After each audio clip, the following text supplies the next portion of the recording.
330 mark first. He's got to get down to the 330 mark first before we can run in.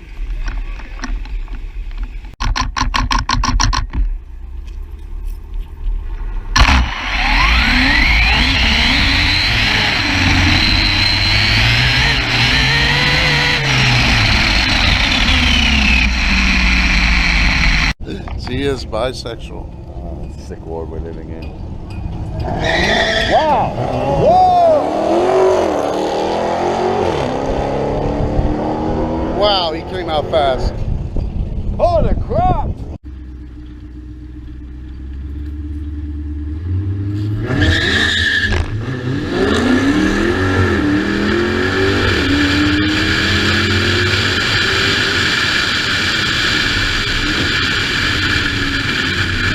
We just did an 1/8 mile with a Hellcat Charger. I don't know what mods he had. It seemed modded.